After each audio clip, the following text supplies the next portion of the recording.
포이맨 칼럼 요한계시록 라이프 스터디 요약 7번째. 지난번에 이어서 오늘도 계시록 라이프 스터디를 요약해서 소개하려고 합니다. 오늘은 계시록 라이프 스터디 메시지 5번 주님의 재림에 대해서 알아보도록 하겠습니다. 주님의 재림. 그리스도의 재림에 관한 계시는 간단하지 않습니다. 오히려 그것은 꽤 복잡하며 몇 가지 측면을 갖고 있습니다. 그러므로 대부분의 그리스도인들이 주님의 재림을 정확하게 이해하기란 쉽지 않습니다. 지난 1세기 반 동안 그리스도의 재림에 관해 쓴 많은 책들이 특히 형제에 의해서 나왔습니다. 형제의 넬슨 다비는 그리스도께서 대환란 전에 오실 것이라고 가르쳤고, 벤자민 뉴턴은 환란 후에 오실 것이라고 말했습니다. 결국 이것은 다비의 인도 아래에 있는 사람들과 뉴턴의 인도 아래에 있던 사람들 간의 첫 번째 분열을 초래했습니다. 우리가 그리스도의 재림을 이해하고자 한다면 반드시 성경을 연구해야 하며 또 위대한 교사들이 쓴 책들을 읽어보아야 합니다. 그럴 때 우리는 이 문제에 대한 폭넓은 관점을 갖게 될 것입니다. 만일 우리가 이것을 행한다면 그리스도의 재림의 비밀스럽고 사적인 측면과 공개적이고도 공적인 측면이 있음을 알게 될 것입니다. 비밀스러운 측면.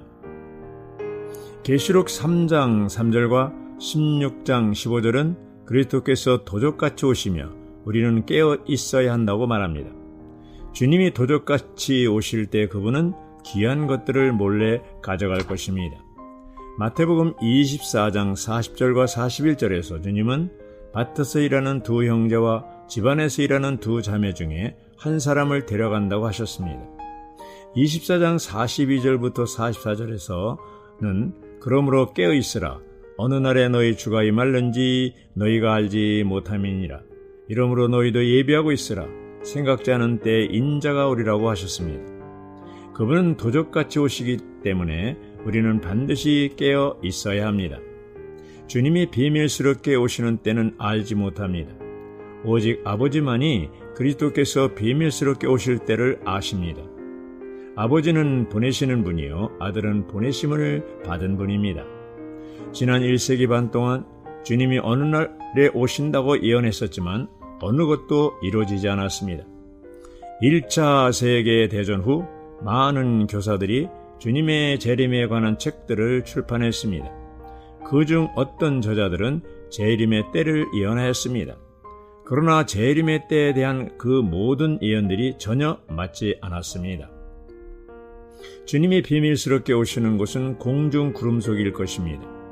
주님은 구름 가운데 승천하셨고 또 같은 방법으로 이 땅에 다시 오실 것입니다. 주님이 구름을 타고 오시는 것에도 두 측면이 있습니다. 첫 번째로 주님은 구름 속에 오실 것입니다. 이는 그분이 구름으로 감춰지게 될 것임을 뜻합니다. 두 번째로 그분은 구름 위로 오실 것입니다. 구름 속에서 오실 때 그분은 땅이 아니라 공중에 오실 것입니다. 지금 그리스도는 3층청 안에 있는 보좌 위에 계십니다. 때가 이르면 아버지께서는 그분을 하늘 보좌로부터 공중 구름으로 보내실 것입니다. 주님이 하늘 보좌를 떠나시기 전 이기는 자들 중 얼마가 보좌로 휴거될 것입니다. 계시록 12장은 산의 아이가 공중이 아닌 하나님의 보좌로 휴거될 것임을 보여줍니다. 계시록 14장에서는 하늘에 있는 시온산의 첫 열매들을 볼 수 있습니다. 시온산은 공중이 아닌 3층천에 있습니다. 첫 열매들이 하늘에 있는 시온산에 있다는 것은 이기는 자들 중 얼마가 그리스도의 비밀스러운 재림 전에 3층천으로 휴거될 것임을 입증합니다. 이기는 자들이 휴거된 다음에 그리스도께서 보좌로부터 공중 구름 속으로 비밀스럽게 내려오실 것입니다. 공중에 계시는 동안 주 예수님은 많은 것들을 하실 것입니다. 공중에 계시는 동안 그분은 대환란을 통과해야만 했던 그리스도인들을 들림받게 하실 것입니다. 데살로니가전서 4장 11절은 살아있고 남은 자들이 공중으로 끌어올려져 주님을 만나게 될 것이라고 말합니다. 그런 다음 그리스도께서는 공중에서 그분의 심판대를 세우실 것입니다. 이 심판대는 구원받은 모든 자들을 위한 보상이나 징계에 관련된 것입니다. 이 심판이 끝난 뒤 성도들 중 얼마가 적극적인 보상을 받도록 선택될 것입니다. 영원전의 처음 선택이 구원을 위한 것이라면 공중의 그리스도의 심판대에서 하실 두 번째 선택은 보상을 위한 것입니다. 이 심판을 통과하지 못한 구원받은 사람들은 징계를 받도록 어디엔가 놓여지게 될 것이고 슬피 울며 이를 갈게 될 것입니다. 그 다음 그분은 심판을 통과한 사람들을 자신의 군대로서 함께 이끌고 땅으로 오실 것입니다. 이처럼 재림에도 적어도 두 단계가 있을 것입니다. 첫 단계에서 그리스도는 하늘 보좌를 떠나 구름 속에 쌓여서 공중으로 내려오시고 이것은 비밀스러운 측면이고 주님은 공중에서 얼마간 머무실 것입니다. 그런 다음 그분은 공중으로부터 땅으로 내려오실 것입니다. 이것이 두 번째 공개적인 측면입니다. 그리스도의 비밀스러운 재림은 깨어있는 믿는 이들에게 보상이 될 것입니다. 그리스도의 재림을 그분이 보좌를 떠나 직접 땅으로 오신다고 생각하지 마십시오. 그분은 얼마 동안 공중에 계실 것입니다. 이기는 자들은 3년 반 동안 계속될 대환란전, 즉 6째 인을 떼기 전에 휴거될 것입니다. 그리스도께서 공중에 내려오시는 때와 땅으로 내려오시는 때 사이에는 간격이 있게 될 것입니다. 이 기간 동안 주님은 적그리스도의 군대에 대항하여 싸울 신부 군대를 택하기 위해 모든 성도들에 대한 심판을 하실 것입니다.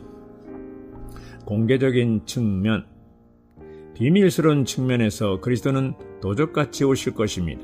그러나 공개적인 측면에서 그분은 그 나라의 모든 족속들이 볼 수 있도록 위대한 영광을 갖고 오실 것입니다. 계시록 1장 7절은 볼저다 구름을 타고 오시리라.